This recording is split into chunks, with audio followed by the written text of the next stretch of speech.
Ever wondered what is LDL, VLDL, HDL?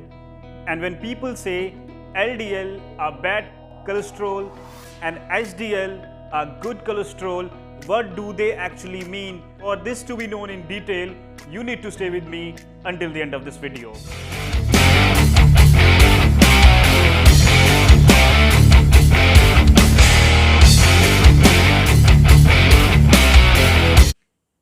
Hey guys, welcome back to my channel. I'm back with another video. Hopefully आप सब अच्छे होंगे. आज का video देखने के बाद I promise you guys आपको कहीं जाने की जरूरत नहीं होगी. If you ever had any doubts as to these terms, see video शुरू करने से पहले I will try to introduce or reintroduce you to the terms chylomicron, VLDL, IDL, LDL and HDL.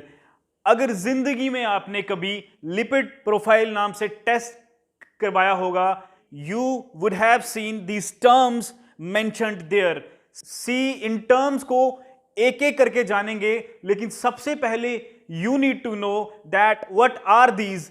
ये chylomicron, VLDL, LDL and HDL हैं क्या? See, इनको आप carriers मान सकते हैं, इनको आप बोट्स मान सकते हैं एनालॉजिकली. सी फैट्स की मेटाबोलाइजेशन में इनका बहुत क्रूशियल रोल होता है. As soon as you intake any fat, fat intestine से जैसे ही ब्लड स्ट्रीम में जाने लगता है, फैट इज बेसिकली हाइड्रोफोबिक.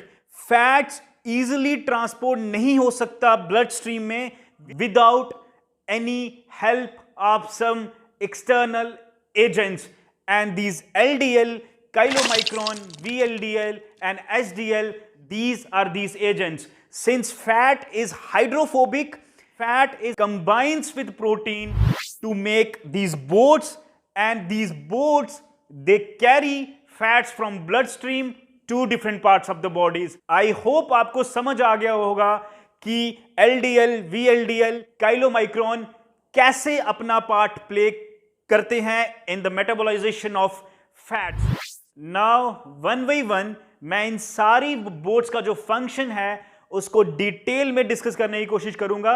सबसे पहले है काइलोमाइक्रोन. सी, जैसे ही आप फैट इंटेक करते हैं, जैसे ही आप मील इंटेक करते हैं, मील में तीनों मैक्रोज होते हैं, कार्ब्स, फैट्स एंड प्रोटीन्स. जैसे ही फैट आपके इंटेस्टाइन से ब्लड स्ट्रीम में जाने लगता है, सिंस फैट इज हाइड्रोफोबिक, आपका liver makes a boat called as chylomicron. Chylomicron को अल्ट्रा लो डेंसिटी लाइपोप्रोटीन भी कहा जाता है. By the word ultra low density meaning it has comparably larger size than other lipoproteins. Chylomicron blood stream से fats pick करके it delivers these fats to fat cells. क्योंकि अभी आपको fat से एनर्जी लेने की जरूरत नहीं है, सिंस फैट्स का जो मेटाबोलाइजेशन है वो मेनली फास्टिंग में होता है. Like you are in a overnight fasting, और इन बिटवीन द मील्स आप अगर फास्टिंग में हैं, या फिर अगर आप कीटो डाइट पे हैं, व्हेन 70% आपकी calories they are coming from fats. क्योंकि इंसुलिन का जो रिस्पॉन्स है कीटो डाइट में, that is almost minimal, and fats का मेटाबोलाइजेशन फास्टिंग में होता है. सो काइलोमाइक्रोन का इतना ही काम है कि जैसे ही आप फैट इंटेक करते हैं, काइलोमाइक्रोन ब्लड स्ट्रीम से फैट्स पिक करके फैट सेल्स को डिलीवर कर देता है. And fat cells are basically reserves for fats. And जैसे ही कार्ब से बॉडी ने थ्रू इंसुलिन एनर्जी एक्सट्रैक्ट कर ली, normally insulin stays in the blood for 1.5 hours to 2 hours, and during this process carb से body energy extract करती है. But as soon as insulin takes a dip, the metabolization of fats come into picture. See, chylomicron का function हो गया. Now coming on to VLDL. VLDL is very low density lipoprotein. इसका size chylomicron से छोटा होता है. And when you are in the state of fasting, this VLDL produced by the liver takes fats from fat cells and then deliver it to different body parts or organs. See, this is the function of VLDL कि जब भी आप fasting में होते हैं VLDL fat cell से fats pick करके different body parts को पहुंचाता है, क्योंकि बॉडी को कंटिन्यूसली एनर्जी चाहिए। सी, आपको सोने के लिए भी आपके प्रॉपर एनर्जी लेवल्स होने चाहिए। आपने नोटिस करा होगा, अगर आप बिना खाए रात को सो जाते हैं, then during night hours you might wake up feeling hungry, and this waking up is a response to hunger, क्योंकि बॉडी आपको बता रही है that you need to have something, you need to eat something to have proper energy levels to sleep. Now VLDL on its way back, जब VLDL fats को organs तक पहुंचा लेता है, on its way back VLDL turns into LDL, and with the help of vitamin E, LDL रास्ते में pathogens को destroy करते करते ultimately it gets absorbed in the liver itself. VLDL का इतना ही काम है कि वो फैट्स को ऑर्गन तक पहुंचाता है, and during its way back it converts into LDL, then LDL with the help of vitamin E kills pathogens and gets absorbed in the liver. See, chylomicron को छोड़कर these VLDL, LDL and IDL are all one. They just acquire different characters. Similarly, IDL is intermediary low density lipoprotein. See, आपने देखा होगा कि lipid profile के test पे ना ही chylomicron mentioned होता है और ना ही आईडीएल मेंशन्ड होता है। That does not mean that your body does not produce these chylomicron, IDL produce होने ही होने हैं, which is why your body is functioning properly. Now coming on to HDL, HDL is high density lipoprotein. See, जब VLDL और LDL they are busy delivering fats to different body parts, and आपकी body के जो sales रहते हैं उनकी जो outer membrane रहती है that is made up of phospholipids and cholesterol. See, phospholipid meaning fat, आपकी सेल्स की जो मेम्ब्रेन होती है वो फैट्स और कोलेस्ट्रॉल से बनी होती हैं। तो VLDL और LDL during their work they also deliver cholesterol.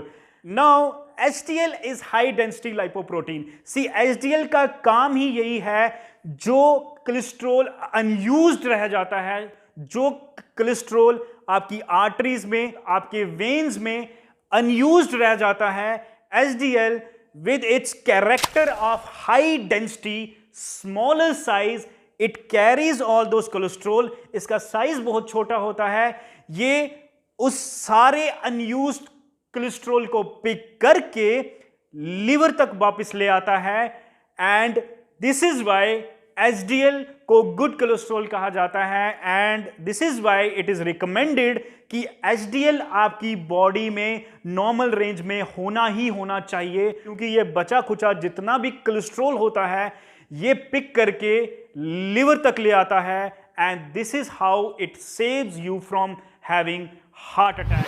Now LDL को बैड कोलेस्ट्रॉल क्यों कहा जाता है? सी, आपने काइलोमाइक्रोन, VLDL, LDL, IDL की रेंजेस देखी होंगी। अगर आपने जब भी लिपिड प्रोफाइल का टेस्ट कराया होगा तो इनमें से जो सबसे वाइड रेंज रहती है that is of LDL। LDL का बहुत वाइड रेंज होता है, ये ट्रिलियंस ऑफ ट्रिलियंस में बॉडी में प्रोड्यूस होता है, and it has larger size, not larger than chylomicron and VLDL। Since chylomicron का फंक्शन बहुत लिमिटेड होता है, ये पिक्चर में ही इसीलिए आता है कि फैट्स को पिक करके लिवर तक ले जाए, बाद में सब कुछ deal VLDL, LDL and IDL ही कर रहे होते हैं। VLDL की बहुत नैरो रेंज होती है एंड LDL की बहुत वाइड रेंज होती है। दैट इज वाई LDL के चांसेस बहुत ज्यादा होते हैं ऑक्सीडाइज्ड होने के, बहुत ज्यादा चांसेस होते हैं डैमेज्ड होने के। Now the question is, how does LDL gets oxidized? See, अगर आप अपनी डाइट में शुगर इंटेक बहुत ज्यादा रख रहे हैं और for that matter even carbs अगर आपकी डाइट में बहुत ज्यादा हैं, अगर आप अपने एज के हिसाब से कैलोरीज इनटेक नहीं कर रहे हैं, अगर आप ओवर ईटिंग कर रहे हैं, and certainly when you are overeating you are definitely loading your body with carbs, and besides carbs अगर आपकी डाइट में शुगर इंटेक काफी है, लाइक आइसक्रीम्स, गर्मी का मौसम है, लाइक आइसक्रीम्स आप इंटेक कर रहे हैं, आप स्मूदीज इंटेक करते हैं जिनमें शुगर रहता है, आप सोडा इंटेक करते हैं जिनमें शुगर रहता है, and this sugar is very very dangerous to your LDL, and this sugar is very very dangerous. It oxidizes LDL, it damages LDL. See, sugar is the main culprit. LDL is just a partner in crime. Yes, you hear me right. Sugar is the main culprit. Sugar is the main villain. इसीलिए mistakenly people call LDL a bad cholesterol, लेकिन the fact is actual culprit is sugar. LDL is just a partner in crime. And something very interesting concerning LDL. See, LDL undoubtedly a lipoprotein which is produced by the liver. पहले तो LDL is not bad. See, researchers have proved this. अगर आप regular basis पे exercise करते हैं तो LDL की quantity को आप कंट्रोल कर सकते हैं, क्योंकि आपके सेल्स की जो मेम्ब्रेन्स होती है that is made up of phospholipid and cholesterol, and LDL a lipoprotein. इसका भी जो मेजोरिटी पोर्शन होता है आप देख सकते हैं that is made up of cholesterol and phospholipid. That is why जब आप एक्सरसाइज करते हैं, not too much activity and its counterproductive effect पे मैंने वीडियो ऑलरेडी बना रखा है, लिंक डिस्क्रिप्शन में है, go and check out. See, जब आप हेल्दी एक्सरसाइज करते हैं तो रिसर्चेस हैव प्रूव्ड कि आपके सेल्स LDL को कंज्यूम करते हैं, एंड जब आप हेल्दी एक्सरसाइज कर रहे हैं, besides controlling the quantity of LDL, आपकी फैट्स मेटाबोलाइजेशन बढ़ जाती है, बॉडी की डिमांड बढ़ जाती है, एंड जब आपकी फैट्स मेटाबोलाइजेशन बढ़ जाएगी तो HDL आपका बढ़ता है. There are certain kinds of fats जिससे आप अपना HDL बढ़ा सकते हैं, and my next video is on the same topic कि कौन कौन से फैट्स आपको खाने चाहिए सो दैट HDL आपका बढ़ सके. इन द मीन टाइम जो फैट्स आपको नहीं खाने हैं, लिंक डिस्क्रिप्शन में है, go and check out. So this is it for the video. I hope I have made every single point as to cholesterol and all this lipoproteins. तो मिलता हूं आपको अगली वीडियो में इतने ही अच्छे कंटेंट के साथ. तब तक अच्छे रहें, स्वस्थ रहें, और वीडियो अगर आपको अच्छा लगा हो तो लाइक करें, कमेंट करें और सब्सक्राइब करना तो बिल्कुल ना भूलें. Thank you very much for watching this video.